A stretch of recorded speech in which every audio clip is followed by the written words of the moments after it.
नमस्ते। आज हम unit 3 Macavity the mystery cat poem की रीडिंग स्टार्ट करेंगे। Do you have a pet cat? Have you ever noticed anything mysterious about it?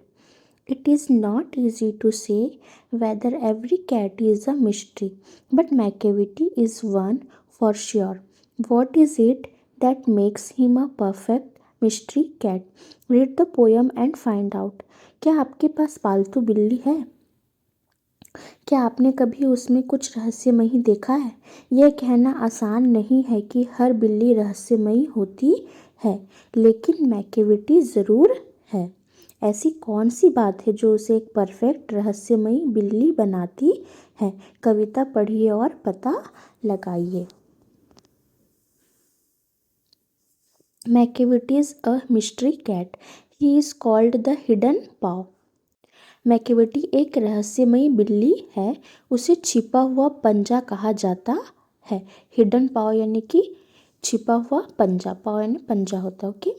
For he is the master criminal who can defy the law. क्योंकि वह एक master criminal है जो कानून को चुनौती दे सकता है। He is the bafflement of Scotland Yard, the flying squad's despair. यानी कि वह स्कॉटलैंड यार्ड के लिए एक पहेली है। फ्लाइंग स्क्वाड की निराशा है। Okay. For when they reach the scene of crime Macavity is not there. क्योंकि जब वे क्राइम की जगह पर पहुंचते हैं मैकेविटी वहाँ नहीं होता। Macavity Macavity there's no one like Macavity. Macavity जैसा कोई नहीं है। He is broken every human law. He breaks the law of gravity. यानी कि उसने हर इंसान का कानून तोड़ा है। वह ग्रेविटी का कानून भी तोड़ता है। Law of gravity. His powers of levitation would make a फ़कीर स्टेयर। यानी कि उसकी हवा में उड़ने की शक्तियाँ एक फ़कीर को भी हैरान कर देगी। And when you reach the scene of crime Macavity is not there. और जब आप क्राइम की जगह पर पहुंचते हैं मैकेविटी वहाँ नहीं होता। You may seek him in the basement, you may look up in the air. आप उसे बेसमेंट में ढूंढ सकते हैं, आप हवा में ऊपर देख सकते हैं। But I tell you once and once again Macavity is not there. लेकिन मैं आपको एक बार फिर कहता हूँ मैकेविटी वहाँ नहीं है।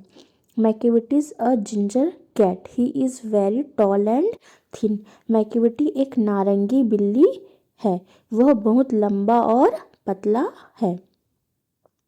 You would know him if you saw him, for his eyes are sunken in. यानी कि अगर आप उसे देखेंगे तो पहचान लेंगे क्योंकि उसकी आंखें अंदर धसी हुई है। His bro is deeply lined with thought, his head is highly doomed. यानी कि उसकी भौहें सोच की वजह से गहरी लकीरों वाली है। उसका सिर गुंबद जैसा है। His coat is dusty from neglect, his whiskers are uncombed, he sways his head from side to side with movements like a snake. उसका कोट लापरवाही से धूल भरा है, उसकी मूछें बिना कंघी की है। वह सांप की तरह हिलते हुए अपना सिर अगल बगल हिलाता है। And when you think he is half asleep, he is always wide awake. और जब आपको लगता है कि वह आधी नींद में है तो वह हमेशा पूरी तरह जागा हुआ होता है। Macavity there's no one like Macavity, for he is a fiend in feline shape, a monster of depravity. You may meet him in a by street, you may see him in a square. Macavity जैसा कोई नहीं है क्योंकि वह बिल्ली के रूप में एक शैतान है, बुराई का एक राक्षस है। आप उसे किसी गली में मिल सकते हैं, आप उसे चौराहे पर देख सकते हैं। But when a crime's discovered then Macavity is not there. लेकिन जब कोई अपराध पता चलता है तो मैकेविटी वहाँ नहीं होता। इसके राइटर कौन है? टी.एस. एलियट। ओके। अब हम देखते हैं ग्लॉसरी यानी कि शब्दावली। डिफाई, डिसओबे और रेसिस्ट ओपनली यानी कि अवज्ञा करना, खुलेआम बात ना मानना या विरोध करना। Scotland Yard, the headquarters of the London police force. Scotland Yard क्या है? लंदन पुलिस फोर्स का headquarter.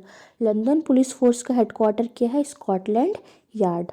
Flying squad, a group of police और soldiers ready to move into action quickly. Flying squad, police या सैनिकों का एक group जो जल्दी से एक्शन में आने के लिए तैयार रहता है। तो फ्लाइंग स्क्वाड क्या है? पुलिस और सैनिकों का एक group. Levitation, floating in the air without support यानी कि बिना किसी सहारे के हवा में तैरना, क्या कहलाता है? लेविटेशन। फिएंड यानी कि डेविल यानी कि शैतान। फेलिन, ऑफ और रिलेटिंग टू अ कैट, बिल्ली का या उससे संबंधित। डेप्रिविटी, मॉरल करप्शन यानी कि नैतिक भ्रष्टाचार। ओके।